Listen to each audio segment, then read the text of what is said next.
Мончоодомун, центральный Мончоодо калем алып олтурамын ортодо. Сөздөр кетет шашылыштан артык баш. Мен бул жерден бермегилем репортаж. Оң жагымда бышылдап бирөө жаттың эзинип, сол жагымда тысылдап чуркайт бирөө самын болуп көзү бүт.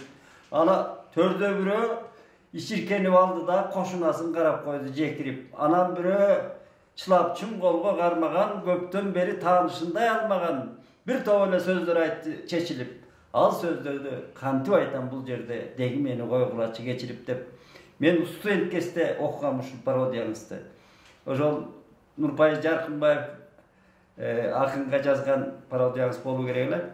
Кыргыз адабиятына пародия жанрын киргизген, алып келген, жайгаштырган, ошону өнүктүргөн автор катары, талант катары билем. Сизди мына дегенде ушу пародияны баштайлычы.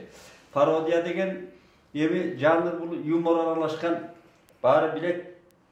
Ушуга кандай кайрылып калдыңыз? Эми баягы суунун башаты деп коет. Өмүрдүн да башаты болот. Ата журт деген, атаң төрөлгөн жер. Ошол мына Бишкектин эле чет жакасында илгери апаларыбыз Бишкек ал кезде Бишкек деген Фрунзе болуптур. Ошол эле темир жолго түшүп алып эле келчүбүздечи. Темир жол көзөдө турган булардын адаштырбай турган жол экен да. Экинчиден кантсе дагы кичине аярдан поезд жүргөндөн кийин башка бир мындай бир кыйынчылык апат болсо коргоп кала тургандай киши бардай болуп, сокулуктун үстүндө тоо этегине жетпей, илгери Өктөбүрдечи, андан мурда жоо чалыш дешчү экен, прогресс деп, анан кийин баягы эски аты, эзелки аты дейт экен, саз деп коюшуптур. Саз деген эми бир кичинекей эле сазы бар, эми чоң саз болгондо эле айыл эмес экен. Анан эми көп элдин көп эле Өктөбүр деп келет. Ошо Өктөбүрдө ошо 41-жылдын 5-сентябры согуштун башталган учуру экен. Атам сокулукта сот болуп, судья болуп иштечи. Ошо Кыргыздын биринчи интеллигенттеринин катарындагы киши экен. Өзү ошо юридикалык курсту бүтүп эле, билими азырда жана анкетасы жүрөт жанымда. Ошондо 4 жылдык билими бар экен. 4 жылдык билим менен анан жанагындай юридикалык курска окуп, судья болуп, сот болуп иштеген экен. Эми ошол кездин интеллигенттери көбү ошондой. Анткени ал кезде жогорку окуу жайы жок, Москвага бара алышпайт. Ошо курсту бүтүп эле зирек жигиттер, кыздар ошондо эле иштеп кетишкен экендер. Эми ага азыр ойлоп көрсөк, ошол жогорку билим деген бар, диплом деген бар. Анан тышкары кандидаттык, докторлук жакта жүрүшөт. Алардын билими мен ошол доордун кишилерине таң калам да. Экинчиден кыргыз элинин, кыргыз журтунун багы ошол зиректүү жигиттер, кыздар экен да. Эми айтсак, кыргыз сүрөт өнөрүн баштаган ал киши деле айылдан келген Капарайти. Исак Конович боло турган болсо, ал деле айылдын кишиси, орусча жакшы билбеген. Муратбек Рыскулов. Мына ушулардын бардыгы ошол замандын биздин кыргыздын багына төрөлгөн жигиттер экен. Анан бир кыйынчылыгы жана 37-жылы биздин каймагыбызды алып кетти да. Анан улуу согушту алып кетти, ошо биздин каймак, кыргыз элинин каймактарын. Анан эми ошол жылдарда төрөлүп калдым. Анан аякта Асылбаш деген айыл бар, орто мектепти ошол жерден окудук. Анткени биздин айылдарда орто мектеп жок эле, көбүнчө 7-классты бүтүп эле. Анан университетте филология факультети бар, анда журналистика деген бөлүм ачылып калды. Кайсы жылы ошондо? Ошондо 58-жылы кирдим мен. Ошондо 17-де болчу. Жаңы ачылганында. Жаңы ачылган эмес, 3-курс болуп иштеп калган 3-курста. Ошондо жаңы ачылган сыяктуу болуп калдык да. Эми ал кезде журналистика, юридика деген, экономика деген факультеттер ал кезде да азыркыдайлардан каны жерге тамбай турчу. Эл ошо юрист болгонду каалагандар, журналист болгонду каалаган жигиттер. Кызыгуу күч. Ошондой болуп, ал кезде ошондой эле. Анан ошол журналистиканын 17 жашымда кирип калдым. Шүгүрчүлүк ошол ал кездин жакшы жигиттери Азыр эми ошо мындай бир бычакка сапка жарады деп коебуз. Ошондой жигиттер чыкты. Адабиятты айтсак, мисалы Төлөгөн Мамеев деген акын, кыргыз эл акыны болуп жүрөт. Өзүм калемдешим ошол Мелис Абакиров. Анан Элибай Отунчиев деген, анан тышкары атактуу алайлык өзүм Кыргыздын Далай ламасы деп ыр жазып жүргөн Кубатбек Жусуалиев. Ошо киши. Дагы ошо чогуу окуганбыз, университетти бүтүп, кыскасы биздин мына Байтемир Асаналиев деген жакшы акын бар, балдар акыны, ошол чогуу бүткөнбүз. Алардын бардыгы эми шүгүрчүлүк кыргыз адабиятынын жүгүн көтөрүп жүрүшөт.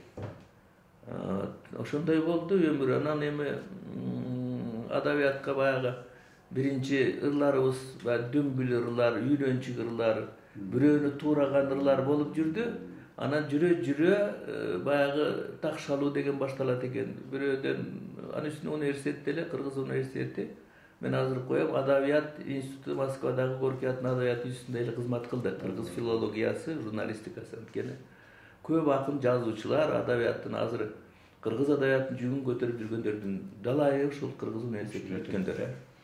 Эми ошол алгачкы ырларыңыздан айтып бербейсизби, бирөөгөн окуп бербейсизби? Эми алгачкы ырлар болсо, биз эми ал кезде мына азыркы биздин жигиттерибизге дагы Ал дароо эле пародиядан баштап алыпсыз да, адегенде ыр жазып баштадыңыз да. Албетте баарыбыз эле ыр жазып болдук, эми муну айтып атпайм, ошонун баары эле үйлөнчүк ырлар болчу.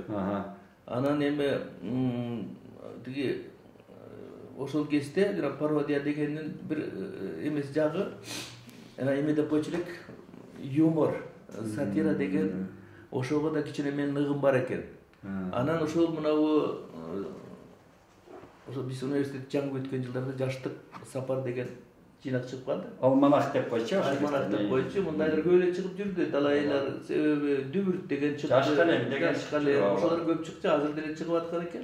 Бул эми жаштарга кичине мындай бир жол көрсөткөн, бата бергендей нерсе экен.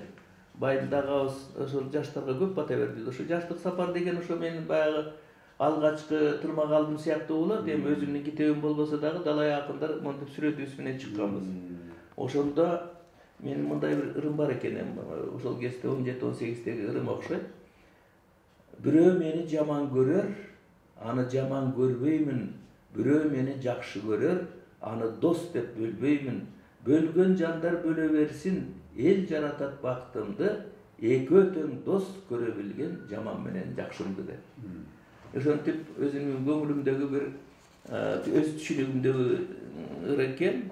Жакшы экен. Анан эми жанагы өзүм менин юморист катарында экинчиден баягы пародия жазгандан кийин ошону кандайча тагдыры башталып, кайсы булактан башталганын сураган турасың.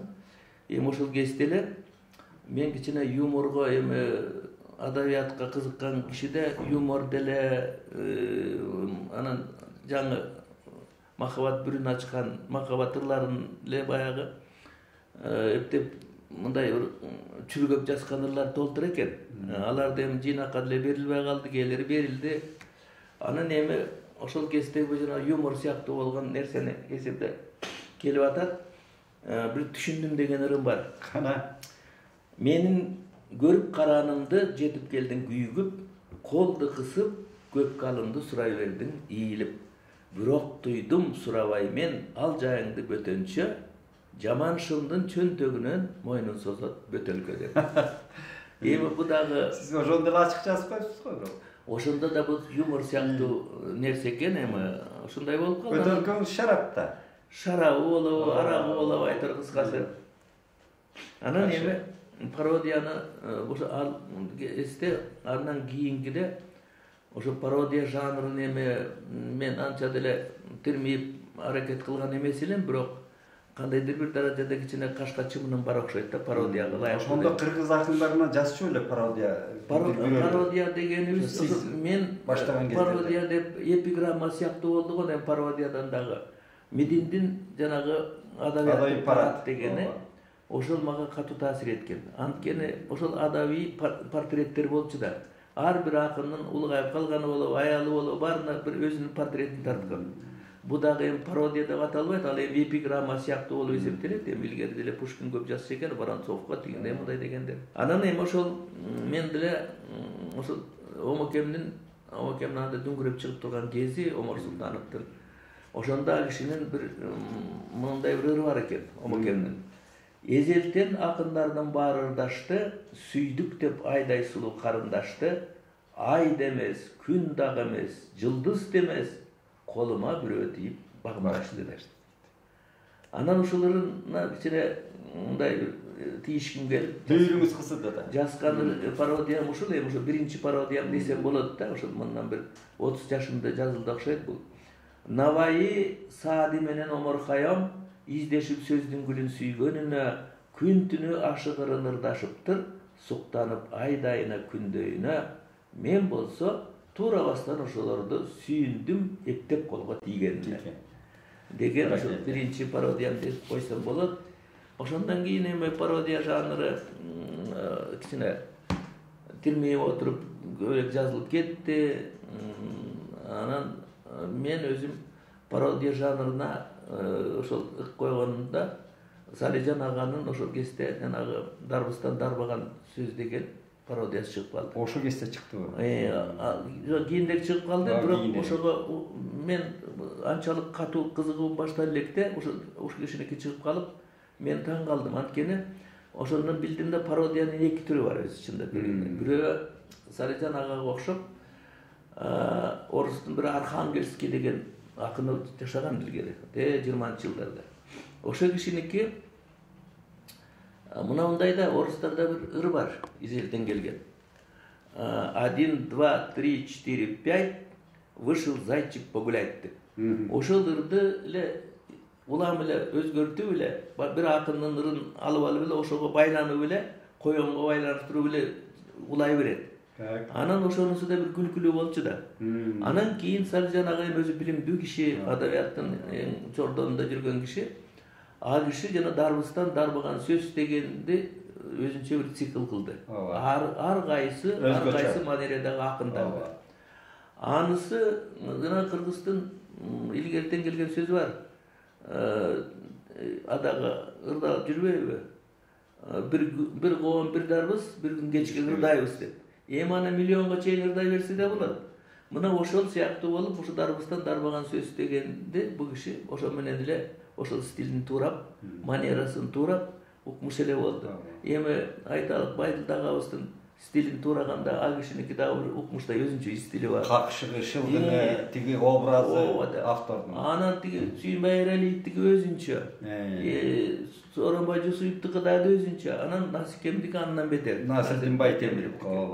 Мына ошентип бир 10-15 акындарга ал киши ошо стилин, манерасын туураган пародиянын бул дагы абдан жакшы жанры. Бирок мындай жанрдын мындай да бир өзгөчөлүгү бар да тиги пародиянын. Анткени эгерде окумал жакшы окумал болбосо, акындардын окуп жүрбөсө, ар биринин стилин баамдаган, ошого кызыккан акын болбосо, бул Салижан аганын жана антип туураганын түшүнбөй да калышы мүмкүн. Бул эмнени айтып атат деп. Ошон үчүн мунун баардыгы даяр окурманга ылайыкталган. Окурманга арналган. Даяр окурманга, анткени адабиятка кызыккан, акындык өнөрдү сүйгөн, ар биринин стилин билген. Байдылда кандай жазчу эле, Насирдин Байтемировдуки кандай эле дегендерди стилин билген, бул даяр окурманга. Ошон үчүн деги эле адабият деген көркөм адабият. Асиресе мындай бир поэзиянын бир мисалы ширин аябаганда, ширин тилдүү, образы дагы, элеси дагы, жүрөктө кара тургандай нерсени окуп жүргөн окурман ал өзүнөн өзү эле баамдайт стилин. Ал тургай ошол окурманды акынды сатып да алып атпайбы китептерин кызыгып. Анан эми ошон үчүн пародиянын ушул жагы бар. Стилин билбесе, кызыкпаса, ал мисалы окулбай да калышы мүмкүн да. Омокеге жазгандан кийинки дагы бир экөөнөн эки кишиңки айтып бербейсизби ушул? Эми Омокеме өзүнүн көзү тирүүсүндө жазганмын. Ошону өзү дагы гүлчү, сен абдан кармай турган жеринен жакшы кармап турсуң деп. Омокемдин өзүнүн мындай ыры бар, элдин баарына түшүнүктүү. Кош бол арап, кош бол байкуш аман жүр, кош дебеске болбойт эми түгөнгүр. Koş bol şümşük, koş bol şordu esen bol, kantke menen kayırlaşı oң bolor dep. Men omokemni usul parodiya жаздым, достошуу жана коштошуу деп. Koş bol arak, koş bol emi tümöngür, ovadачыл mendей досуң түмөндүр. Кашайгырай кайдан чыгып кеттеле, бул коштошуум өзүмө да күмөндүр. Айтсак сөздүн, узак сөздүн кыскасын, зарыл беле вообще менен тышташым. Акынбы деп шараптатпай ыр жазган бетин чоет оморкая мустатым. Тартып үйү болбосо да эчердик, мындай кезде баш чайкаган бечелдик. Кана эмесе кайда жүрөт закуска, коштошуунун урматы үчүн көтөрдүк. Баракелде. Sözünüzü aldı. Men şu makam menen de жүрмөдүк кийин, ечип. Анан мен айттым, siz коштошкондо аман жүр деп аны эркелетип коштошуп, мына кайрылы şu ичип атасыз биз менен деп тамашалачмында. Siz жана күмөндүр деп мыкты да. Эми ушул пародия жазганда sizge тарынгандагы авторлор болду, мындай туура кабыл алдыбы ошонун баары эле? Bir кезде телевиденияда мыскыл жана тамаша дегенди көп жыл илгери, менимче 40 жыл илгери, мына Чернышевка китепканасынын ичинен ошо тарткан телевизорго. Ошол жанагы мыскыл жана тамашада. Ошондо мен жанагы арак жөнүндөгү bir пародиям бар. Кожомбердиевке жазган. Ошо арак менен коштошуу сыяктуу ада бир кызыгыр эле. Омокем ошо жазгам, тиги анан кийин Омар ким жолугуп калып турар. Айтып калды, айтого экөөбүз бири-бирибизди урматтап сыйлашып жүргөн элек, сен мени шылдыңдап. Жанагы арак тууралуу бар мас деген. Бар, массалык мас деген пародия жазып турсуң деди.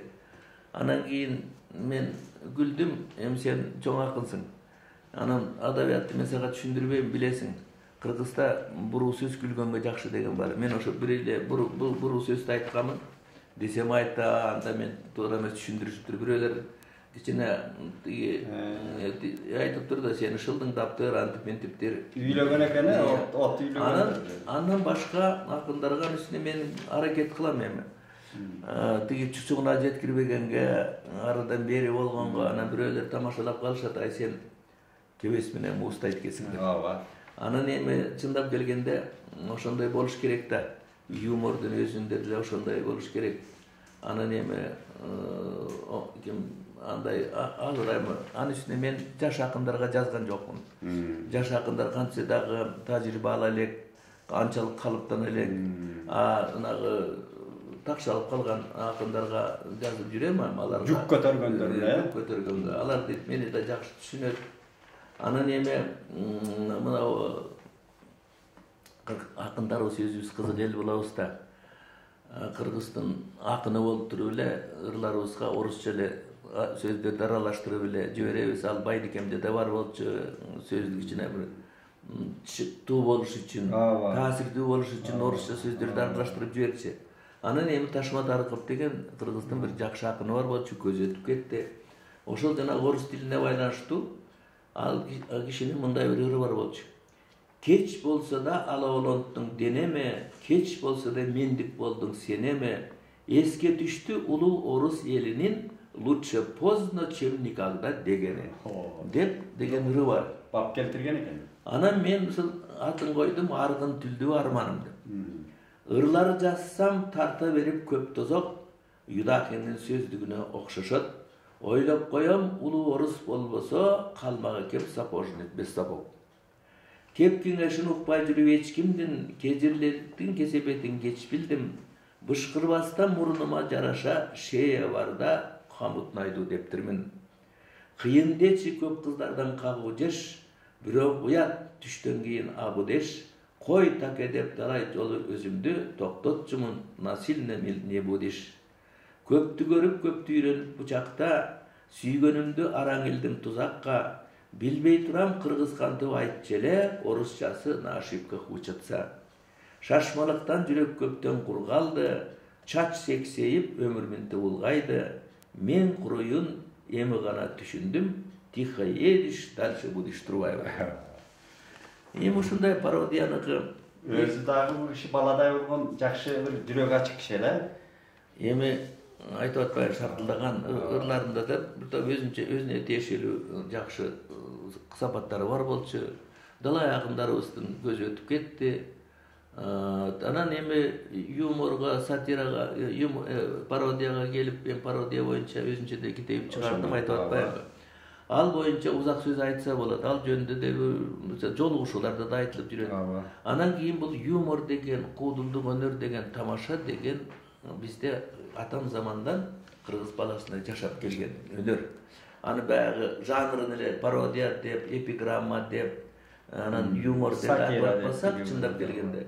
Илгери мейимне мына Мыктыбек деген артист болор эле жөргөлөктү аткарган, Мисалы ошол кишинин албетте жөргөлөктүн ырын бул аткарып атат да, анткени Суусамырдын сазындай былкылдаган сен кимсиң, жинди болгон немедей чылкылдаган сен кимсиң деп, баягы тебетейин калпагын айландыра кийип, бир укмуштай күлдүрчү да. Демек, ошонун образы тартылып атат, ырдалып атат. Ошол учурда эле артисттик өнөрү менен элди кыраканты күлдүрчү. Мен дагы ошол кишиникин көп эле эстеп калам.